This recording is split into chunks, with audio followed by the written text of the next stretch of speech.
एक मरतबा एक शख्स आप सल्लल्लाहु अलैहि वसल्लम के पास आया और आके अर्ज की कि अल्लाह के रसूल मुझे बताइए कि मोमिनीन में से सबसे अफजल इंसान कौन है। तो आप सल्लल्लाहु अलैहि वसल्लम ने फरमाया कि सबसे अफजल वो शख्स है जिसका अखलाक सबसे अच्छा है। और फिर उस शख्स ने सवाल किया कि अल्लाह के रसूल सल्लल्लाहु अलैहि वसल्लम ये मुझे बताइए कि मोमिनीन में से सबसे ज़्यादा अक्लमंद कौन इंसान है। तो आप सल्लल्लाहु अलैहि वसल्लम ने फरमाया कि सबसे ज़्यादा अक्लमंद वो इंसान है जो कसरत से मौत को याद करता है और आखिरत की खूब अच्छी तरह तैयारी करता है। यही वो लोग हैं जो कि अक्लमंद हैं। दो चीज़ों का जिक्र किया। एक तो यहाँ पे हमें ये बहुत बड़ी क्लैरिटी मिल रही है कि असल में अक्लमंदी क्या है। आज इंसानियत का एक बहुत बड़ा डायलेमा ये है कि हम सारे इतने अक्लमंद हो गए हैं कि हम अक्लमंद होने की डेफिनेशन भी खुद ही डिफाइन कर लेते हैं। भाई कौन अक्लमंद है? हमारे नजदीक ये बड़ा अक्लमंद इंसान है क्योंकि सुबह ये जॉब करता है और साथ साथ इसने बिजनेस एस्टैब्लिश किया हुआ है ताकि अगर जॉब ना रहे तो बिजनेस से इनकम आती रहेगी। बड़ा अक्लमंद इंसान है। ये बड़ा अक्लमंद इंसान है क्योंकि इसने अपने बच्चों की एजुकेशन के ऊपर बहुत पैसा लगाया, अपने आप को भूखा रखा ताकि बच्चे आला से आला तालीम हासिल कर लें दुनियावी। बड़ा अक्लमंद इंसान है। ये बड़ा अक्लमंद इंसान है क्योंकि इसने ना पैसे को कैश की हालत में नहीं रखा बल्कि पैसों से गोल्ड खरीद के रख लिया ताकि आने वाले वक्तों में जब गोल्ड की कीमत बढ़ेगी तो मुझे कुछ फायदा हो जाएगा। बड़ा अक्लमंद इंसान है। ये सारे अक्लमंदी के क्राइटेरिया हमारे। ये बड़ा अक्लमंद इंसान है क्योंकि इसने सिर्फ मास्टर्स नहीं किया बल्कि मास्टर्स के बाद इसने एमएस किया, एमएस के बाद इसने पीएचडी की और माशाल्लाह आप देखें कितनी जबरदस्त पोजीशन के ऊपर है। बड़ा अक्लमंद इंसान।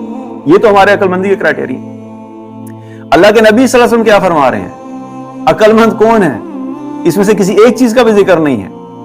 अक्लमंद वो है जो मौत को कसरत से याद करता है और अक्लमंद वो है जो फिर मौत के बाद आने वाले वक्त की तैयारी भी करता है। ये दोनों चीजें बड़ी इंपॉर्टेंट है और आपस में इंटरलिंक्ड हैं। क्योंकि अगर कोई शख्स ये कहे कि मैं मौत को बड़ा याद करता हूं, क्योंकि बहुत से ऐसे लोग आपको मिलेंगे जिनसे आप जिक्र करेंगे, बात करेंगे तो वो क्या कहेंगे? मुझे मौत से बड़ा डर लगता है। मैंने बहुत दफा सुना लोगों को कहते हुए मुझे मौत से बड़ा डर लगता है। लेकिन जो ही आप उनकी जिंदगी को देखेंगे तो वो जिंदगी ऐसे गुजार रहे होंगे कि जैसे इसने कभी मरना ही नहीं है। क्योंकि जो शख्स वाकई हकीकतन मौत से डरता है तो ऐसा मुमकिन नहीं है कि वो मौत के बाद आने वाले जो हालात और वक्त है उनकी तैयारी ना करे। इसीलिए अल्लाह के नबी सल्लल्लाहु अलैहि वसल्लम ने दोनों चीजों को साथ बयान फरमा दिया कि अक्लमंद वो है कि जो मौत को कसरत से याद करता है और वो है कि जो फिर उसके बाद आने वाले वक्त की तैयारी भी करता है। बिकॉज खाली याद करने से हमारा पर्पस सॉल्व नहीं होता। असल मकसद जो मौत को याद करने का है कि वो आखिरत की तैयारी का शौक पैदा हो। और अगर मौत को याद कर रहा है और तैयारी नहीं कर रहा तो खाली मौत को याद करना जो उसको कोई फायदा नहीं देगा। तो ये अक्लमंदी की अलामत है कि इंसान जब मौत को याद करता है तो उसको अक्लमंद कहा जाता है। अब यहाँ पे एक और बहुत बड़ा कॉन्सेप्ट क्लियर हो रहा है क्योंकि अक्सर जो हमारे यहाँ जो लोग बिल्कुल लिबरल किस्म की थॉट्स वाले हैं और जिनको सिर्फ दुनिया के ऊपर ही सारा फोकस है, दुनिया बेहतर बना लो, एजुकेशन अच्छी कर लो, बिजनेस अच्छा कर लो, लोगों को जो है वो दुनिया कैसे बेहतर बनानी है, टेक्नोलॉजी को फोकस कर लो, करें, बिल्कुल करें। मैं इसका इनकार नहीं कर रहा। मैं खुद एक ऐसी फील्ड से ताल्लुक रखता हूं कि मेरी सारी जिंदगी टेक्नोलॉजी की फील्ड में रही and I do understand the importance of that. लेकिन क्या सारा वक्त हमने यही काम करना है? क्या ये सब कुछ जब मिल जाएगा और हम मौत से गाफिल हो जाएंगे और मौत से गाफिल होने की वजह से अपनी आखिरत से गाफिल हो जाएंगे और दुनिया की सारी चीजें हासिल कर ली, लेकिन मरने के बाद अगर वो शख्स जहन्नुम में चला गया तो who will be responsible for that? क्या यही लोग जो आज लोगों को मौत की बात करने के बाद के बारे में जो है वो दूर करते हैं, क्या ये लोग रिस्पांसिबिलिटी लेंगे?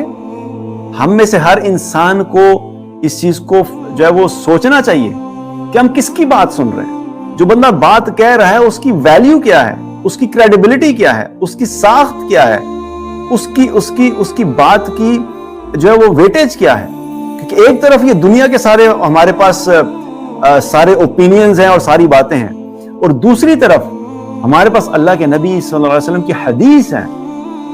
तो कोई मुसलमान भी जरा से भी अगर शऊर रखता होगा और अपने आप को वाकई سچا مسلمان کہتا ہوگا اور سمجھتا ہوگا تو وہ کبھی بھی اپنی عقل کو اللہ کے نبی صلی اللہ علیہ وسلم کی بات کے اگینسٹ لا کے یہ نہیں سمجھا کہ میں صحیح بات کر رہا ہوں.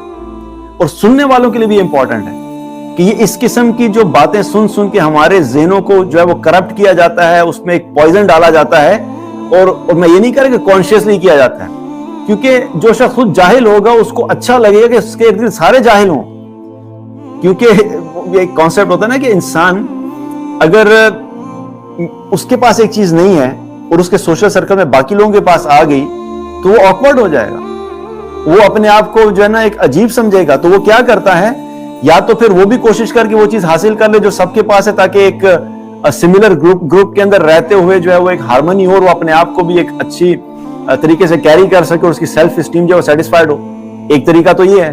اور دوسرا طریقہ کیا ہوتا ہے, جب انسان خود اس چیز کو حاصل نہیں کر سکتا یا حاصل کرنا نہیں چاہتا تو وہ کیا کرتے ہیں, وہ دوسروں کو بھی جو ہے وہ اس راستے سے ہٹانے کی کوشش کرتا ہے. So we have to understand the psychology behind it, کہ بہت سے لوگ جب آپ کو جو خود دین پہ نظر نہیں آتے وہ آپ کو بھی ایسی باتیں کر کے دین سے الگ کر رہے, تو اس کا مقصد کیا ہوتا ہے, because they themselves are not able to follow it, اور یا وہ خود فالو نہیں کرنا چاہتے, یا ان کے اندر کے جو ایمان کی کیفیت ہے وہ اتنی کمزور ہو گئی ہے, یا وہ دین سے اتنے دور ہو گئے ہیں, یا اللہ ان کی زندگی سے اتنا دور چلا گیا ہے, انہوں نے خود اللہ کو دور کر دیا ہے کہ اب وہ چاہتے بھی ہیں تو ان سے اس طرف نہیں آیا جا رہا. اور جب خود نہیں آیا جا رہا تو کیا کرتے ہیں, دوسروں کے دماغوں کو بھی جو ہے وہ پوائزن اس میں ڈالتے ہیں اور اس کو کرپٹ کرتے ہیں. So we have to understand کہ ہمیں ہر چیز میں we have to make sure کہ ہمیں یہ دیکھنا ہے کہ ہمیں اللہ اور اللہ کے رسول نے کیا بات بتائی ہے, and that should be our focus.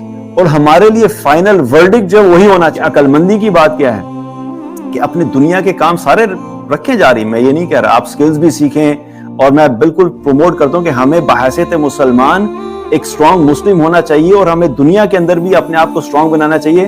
ہمیں اسکل سیٹ سب سے زیادہ ہمارے پاس اچھے ہونے چاہیے, فائنینشلی ہمیں سٹرونگ ہونا چاہیے, نالج وائز ہمیں سٹرونگ ہونا چاہیے, آئی ٹی وائز ہمیں سٹرونگ ہونا چاہیے, ہر طریقے سے ہمیں سٹرونگ ہونا چاہیے, but not at the cost of compromising اور آخرت. یہ چیز بڑی امپورٹنٹ ہے کہ اپنی آخرت کو کمپرومائز کر کے اگر دنیا بنا لی تو اس سے بڑا ناکام انسان کوئی نہیں ہے.